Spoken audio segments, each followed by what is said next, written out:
Saludos mis hermanos, mis hermanas. Continuamos con nuestra lectura de la historia del reinado de David. Bueno, un reinado que ha tenido todo tipo de momentos. Al inicio, recordemos, David había sido ungido, pero todavía no era rey. David estaba esperando que Saúl saliera del trono.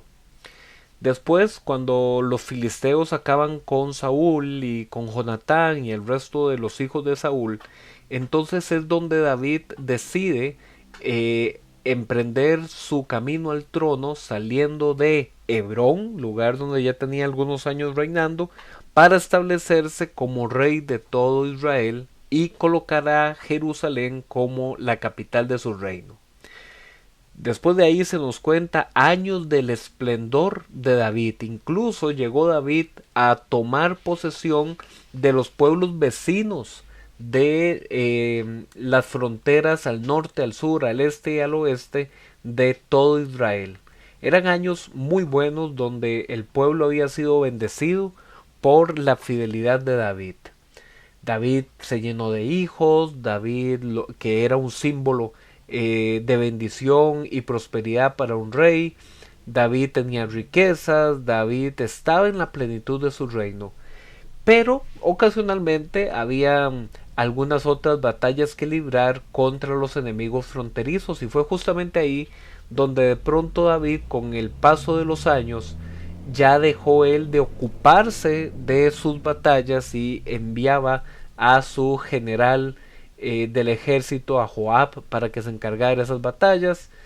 En ese contexto fue que David ve a Bexabe y comete el pecado del asesinato contra el esposo de Bexabe, y después de ahí el profeta Natán se aparece a decirle: David, lo que has hecho va en contra de Dios, has hecho lo malo delante de él, y por lo tanto la espada no se va a apartar de tu familia, y de tu reino siempre habrá problemas, tus hijos te van a traicionar. Y a partir de ahí fue todo un caos para la vida de David como padre.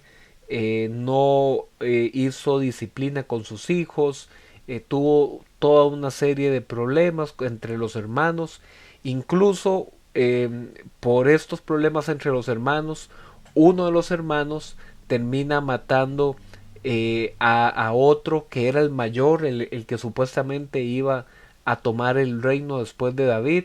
Fue un caos. Tanto fue así que este hijo Absalón, como lo hemos visto en los capítulos anteriores, decide sublevarse en contra de David y querer usurpar el reino. David huye y después el pueblo que quiere estar, algunos con Absalón, otros esperando el retorno de David, se emprenden en una batalla y Joab logra vencer al ejército de Absalón y logra matar a Absalón, a pesar de que David le había dicho a sus hombres no lo maten. Y aquí se da otro punto de quiebre. Veíamos anteriormente que cuando David se entera por medio de los mensajeros que su hijo Absalón había muerto, él comienza a llorar desconsoladamente, a decir: Absalón hijo mío, hubiera deseado ser yo el que muere. En el capítulo entonces de segunda de Samuel 19, David continúa desconsolado, sufriendo por la muerte de su hijo Absalón. Esto genera que su ejército se sienta de luto por David, pero realmente el ejército está confundido. ¿Por qué David preferiría que nos maten a nosotros pero que sus enemigos sigan vivos? Esto es realmente confuso, y entonces aparece Joab, que ya tiene un historial de ser un hombre impulsivo, un hombre que se presenta ante el rey y hace todo tipo de declaraciones más allá de su propia jerarquía, y le comienza a reclamar a David y le dice: David, ¿cómo es posible que usted prefiera perder todo su reino pero que este enemigo suyo siga vivo? Si usted no sale ante los soldados y los anima, a usted le va a ir peor que todo lo que le ha ido anteriormente. Y David accede, y David va y se presenta ante los soldados y los anima. pero parece que esta actitud de Joab no le gusta a David. Después de ahí, el pueblo entra en desesperación también porque el trono está vacío, el trono en la capital Jerusalén.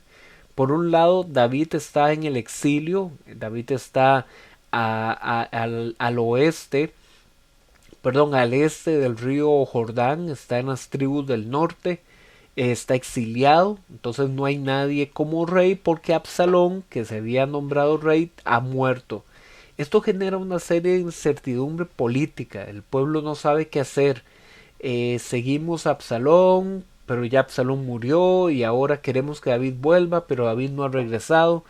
Entonces David comienza a preguntar a los líderes de Judá si ellos están de acuerdo de que él regrese al trono, porque los líderes de las tribus del norte sí estaban de acuerdo y sí apoyaban a David. Finalmente los líderes de Judá acceden a que David regrese en paz, sin ningún tipo de complicación.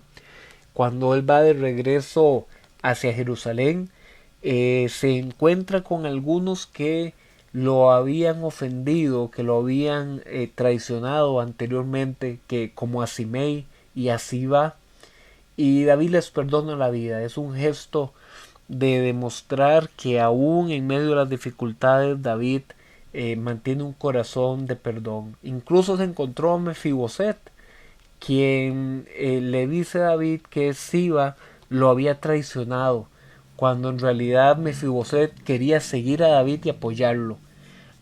Así es que le dice, por mí, mi señor David puede hacer lo que quiera con las tierras, no me interesan las tierras, lo único que me consuela es que usted vuelva a ser rey.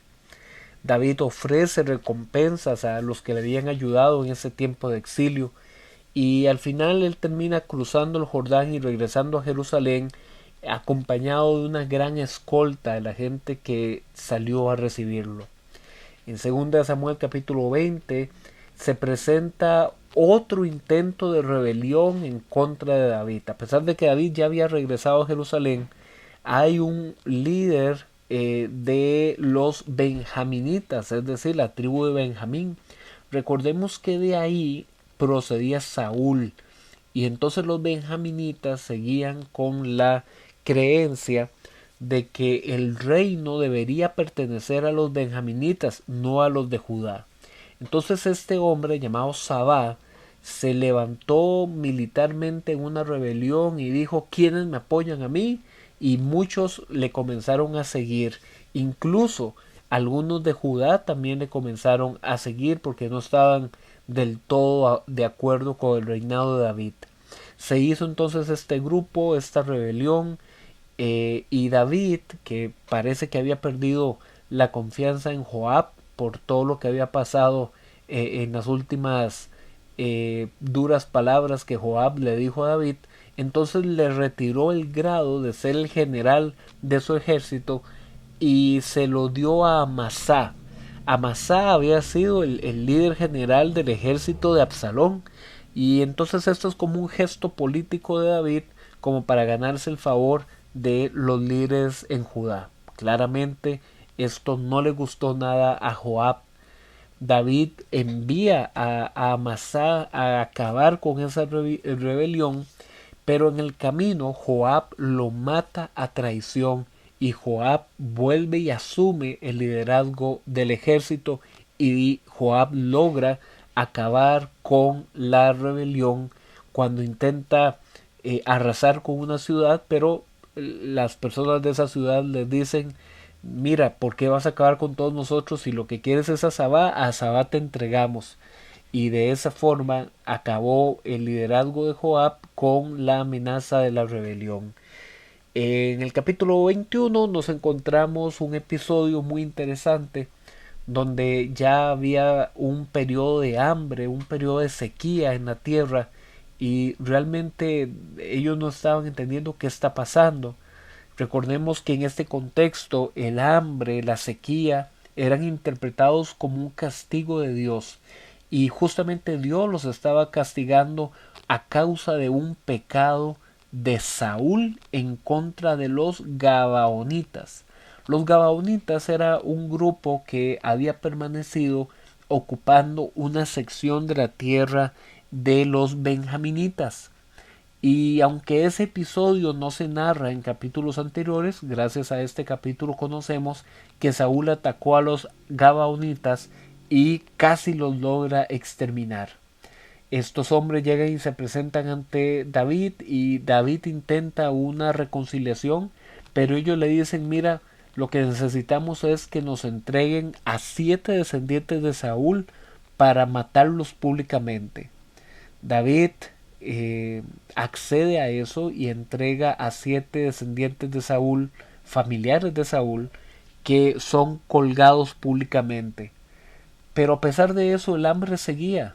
Parece que David actuó de una forma impulsiva, no consultó a Dios, y no fue sino hasta cuando David ordena que los restos de esos 7 hombres junto con los restos de Saúl y de Jonatán sean enterrados apropiadamente, es que Dios tuvo misericordia del pueblo.